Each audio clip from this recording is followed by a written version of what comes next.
Assalamualaikum warahmatullahi wabarakatuh. My name is Irene betris semeth. I'm from English Education Department at Kasati University. So I want to explain about the material, and the title is Teaching English to Indonesian Young Learners. With the increasing demands for accountability and high academic achievement for all students, educational policy makers are increasing their attention to young children from non-English speaking backgrounds. Children who speak a language other than English in the home and are not fluent in English are designated as English language learners or ELLs. Teaching English to young learners. In language learning context, it is believed that children will learn a foreign language more effectively under certain conditions. Therefore, there are some assumptions about language learning that should be considered when teaching English as foreign language to children. As follows. Number one, learning should be fun and natural for children. Number two, the language should be first present through sounds, not written symbol. Number three, children are more sensitive to anything that touch the sense. They react easily to physical object.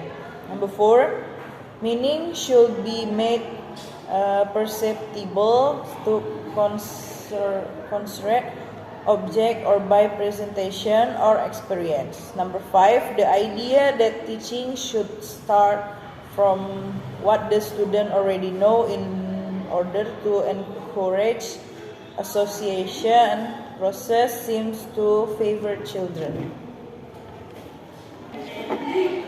For some consideration, what Sally Vernon says in her website, teaching English games about some possible problems that many teachers have when teaching English to children should be got our attention. 1. Children have short attention span and forget things quickly. So teachers should vary their technique to break the rhythm. They should give varied activity as handwriting, song, game, and the other. Number 2, children are very active, so teachers can ask them to play games, role play dialogue, and involve them in competition. Number 3, children respond well to praising and reward from the teacher. Number 4, children differ in their experience of language. Number 5, children are less shy than older learners. 6, children are imaginative but may have some difficulties distinguishing between imagination and real world. 7. Children enjoy learning through playing. 8. Children enjoy imitating and skillful in listening accurately and mimicking that they have heard. And next, children develop at different rates, so there may be mixed ability level in one class, even though all the children are of the same age. Next, children have a great need to be motivated in order to learn effectively. And next, children love being read stories, and most of the vocabulary for a story can be pre-learned through games before the story is read. Number 3, who are the young learners? Young learners are the students of elementary school who are at grade 1 up to grade 6. Their age range from 7 to 12 years old of age. They have learned English for about 1 up to 4 years. From those three statements, we may conclude that young learners are students who are studying in elementary school or senior high school aging 7 to 12, and they are studying English as second language for about 1 up to 4 years. It can be at preschool or kindergarten, but in some cases, they can be have to English at all. While some aspects on young learners says that the characteristic which young learners are as follow. Number 1, young learners are only just beginning their schooling, so that teachers have a major opportunity to move the expectation of life in school. Number 2, as a group, they are potentially more differentiated than secondary or adult learners. Number 3, they tend to be keen and enthusiastic learners.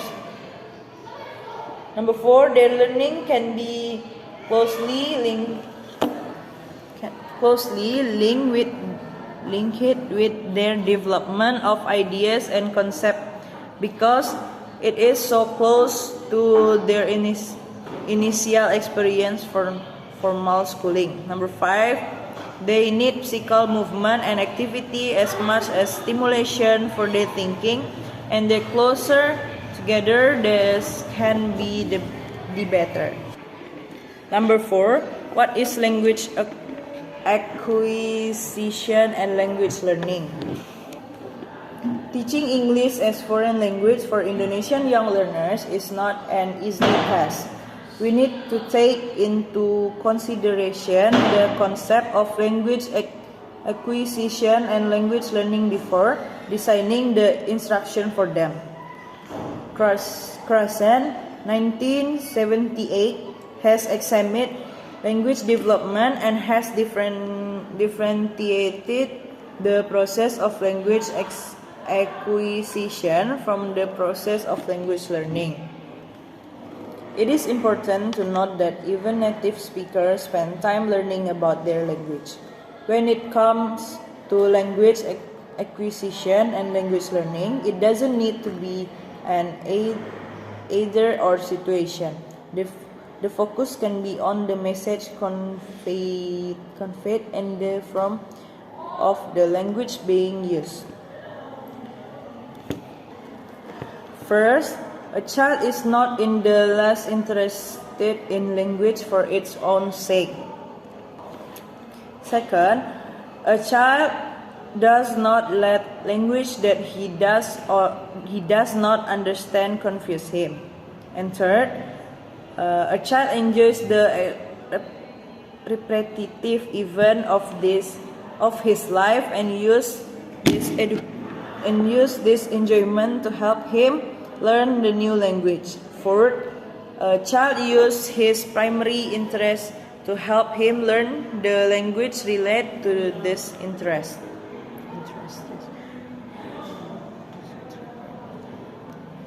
And fifth, a child directs his attention to things that are easy to understand. 6.